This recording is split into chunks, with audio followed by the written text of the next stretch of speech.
ये काम उसके लिए उचित नहीं था। उसका भविष्य बहुत उज्जवल था, लेकिन उसने अपना भविष्य जो है ज़मीन पर डाला। आप एक तरीके से ये कह रहे हैं कि ताराचंद धायल ने बीजेपी छोड़ के खुद को नुकसान में डाला है। बहुत भयंकर नुकसान। जैसे वर्तमान विधायक राजेंद्र जी पारिक, उनका जो कार्यकाल है, उन्होंने 4.5 साल तो केवल अपनी सरकार के साथ में सूर्या होटल के अंदर बिताया था, और लास्ट के जो 6 महीने बचे थे, उन 6 महीनों में उन्होंने केवल जो सर्किल बने हुए थे उनको तोड़ के नया जीर्णोद्धार किया है। तो इसको अपन विकास नहीं बोल सकते। जो निर्दलीय खड़ा हुआ है, बागी है, वो उसको मैंने बढ़ाया हुआ है। होती है बीजेपी के वोट, साइलेंट वोट होते हैं, और बीजेपी यहाँ 100% जीतेगी। बीआरएस से कोई नुकसान नहीं होगा।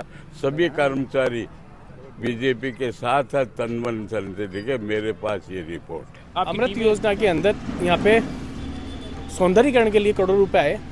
उस सौंदर्यीकरण को इन्होंने अपना नाम दिया है कि हमने सौंदर्यीकरण करवाया है। नंदीशाला के नाम पर ये करोड़ों रुपए का बजट लेते हैं। इनको शर्म नहीं आती है कि अपन किसी गोरक्षा के नाम पे इतना बजट ले रहे हैं। सबसे बड़ी शर्म की बात, नवलगढ़ रोड पे एक स्टूडेंट था जो खत्म हो गया था, जो इतनी बोलते हैं अपन लापरवाही मानते हैं जिस चीज़ को नगर परिषद की।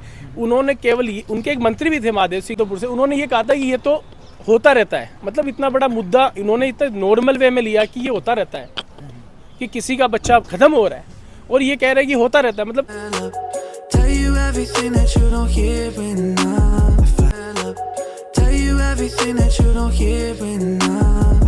सिक्कर विधानसभा के अंदर पिछले दिनों से काफ़ी समीकरण चेंज है, उठापटक भी काफ़ी रही है, और बीजेपी ने यहाँ टिकट को लेकर काफ़ी समय लगाया, लेकिन जैसी उम्मीद थी कि रतनलाल जी जलदारी जी को फिर से एक बार विश्वास जताएगी बीजेपी। एक लंबा तजुर्बा आपका राजनीति में रहा है। रतनलाल जी जलदारी जी के भाई साहब हैं। वैसे तो सन 52 से इस काम में लगा हुआ हूँ और शिक्षक संघ और कर्मचारी संघ का नेता रहा हूँ। मैंने जो सर्वे किया है, रतनलाल जलदारी 100% जीतेंगे। और ये जो कर्मचारियों की जो अफवाह फैला रही है कि बीआरएस से नुकसान होगा, बीआरएस से कोई नुकसान नहीं होगा।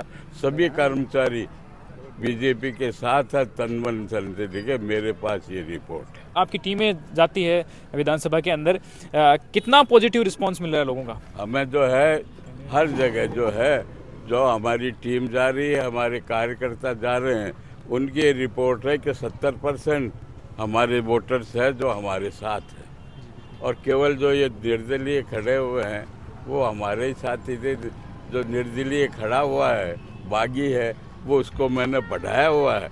मेरे चितलांगे स्कूल में वो पढ़ा हुआ है, मैं सब जानता हूँ उसकी नेचर, उसकी सब चीज़ें। उसमें कोई भी तथ्य नहीं है, और जनता मतलब बेकार में उसको टाइम वेस्ट कर रही है। जीतेंगे रतनलाल जलदारी। तो निर्दलीय से आप बता रहे कि यहाँ कोई नुकसान नहीं होगा बीजेपी से उसको कोई, क्योंकि बीजेपी के साथ जुड़े हुए थे। नहीं, बीजेपी के साथ जुड़ने से ये है कि बीजेपी के साथ जुड़े हुए थे, अच्छा कार्यकर्ता भी था।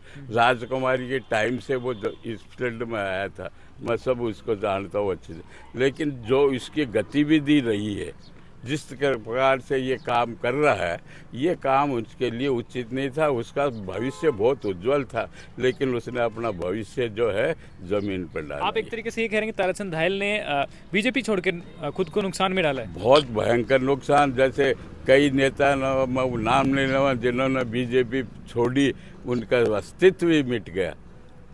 और आज वो फिर थोड़े बहुत बीजेपी के अंदर घुसने की कोशिश कर रहे हैं, लेकिन जो है ऐसे आदमियों का अब हमारी जो पार्टी की नीति तो यही है कि अब ऐसे आदमियों को कभी भी बीजेपी में वास्तविक नहीं लेना चाहिए। रतन जी जलदारी 25,000 वोटों से जीतेंगी, और बीजेपी के वोट टूटते नहीं है, वो जोड़ते ही हैं।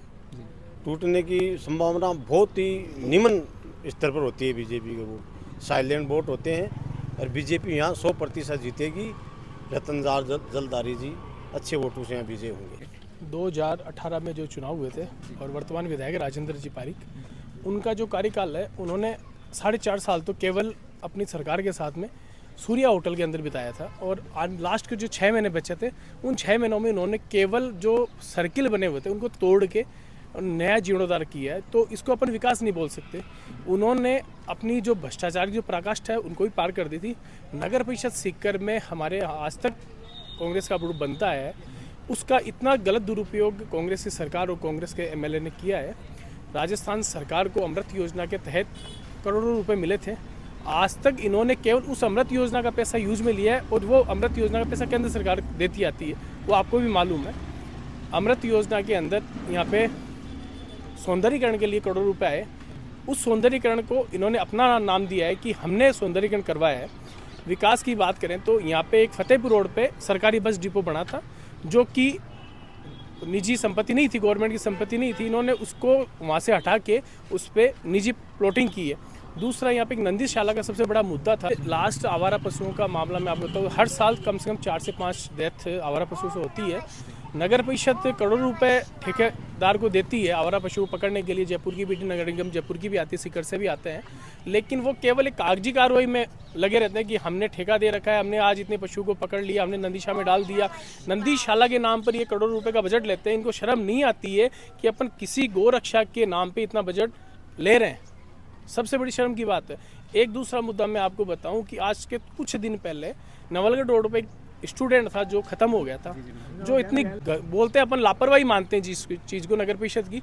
उन्होंने केवल उनके एक मंत्री भी थे महादेव सिंह जी खंडेला, और विधायक भी रहे हैं, अभी तभी हैं अपने श्री माधोपुर से। उन्होंने ये कहा था कि ये तो होता रहता है, मतलब इतना बड़ा मुद्दा इन्होंने इतना नॉर्मल वे में लिया कि ये होता रहता है कि किसी का बच्चा खत्म हो रहा है और ये कह रहे हैं कि होता रहता है। मतलब कि कोई बच्चा मर रहा है, उसको अपन को मुआवजा देना है, या अपन उसके बारे में आगे ये सोचे कि ऐसी घटनाएं नहीं हो, उसके लिए इनके पास में कोई उपाय नहीं है, बस होते रहते। मेरे विधानसभा के वोटों से निवेदन है कि आप ज़्यादा से ज़्यादा संख्या में आने वाली 25 तारीख को भारतीय जनता पार्टी के पक्ष में मतदान करें, जिससे अपन को एक सुशील, ईमानदार और एक ऐसा नेता मिले जिसके पास में जाने के लिए अपन किसी पीए की, किसी दलाल की जरूरत नहीं पड़ती। ये एक ऐसा इंसान है जो डायरेक्ट अपने कार्यकर्ताओं से मिलता है, डायरेक्ट अपने कार्यकर्ताओं से मिलता है। ये एक ऐसा इंसान है जिसको किसी माध्यम की जरूरत नहीं पड़ती, जो ये नहीं कहेगा कि मैं वो सो रहे हैं। वो एक ऐसा इंसान, हमें 2013 में ये मिले थे। इनका जो 2013 से लेकर 18 तक जो कार्यकाल था वो बहुत ही अच्छा कार्यकाल था। इन्होंने बहुत ज़्यादा विकास करवाए थे, जिसकी हमारे पास में आज भी लिस्ट है। आज भी सीकर विधानसभा की जनता ये कहती है कि ऐसा विधायक हमने आज तक नहीं देखा है।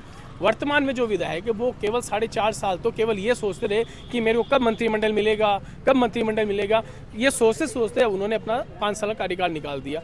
अब सीकर की जनता, आप समझते हो, युवाओं पर डिपेंड है, युवा अब जाग चुका है और सीकर की जनता ये चाहती है कि आने वाली 25 तारीख को हम अधिक से अधिक मतदान करें और इन भ्रष्टाचारी रूपी सरकारों को यहाँ से फेंकें। आप लोगों से भी मैं जानना चाहूँगा, इस आप कमेंट सेक्शन में अपने महत्वपूर्ण सुझाव जरूर रखें। देखते रहिए न्यूज़ 24 सीकर।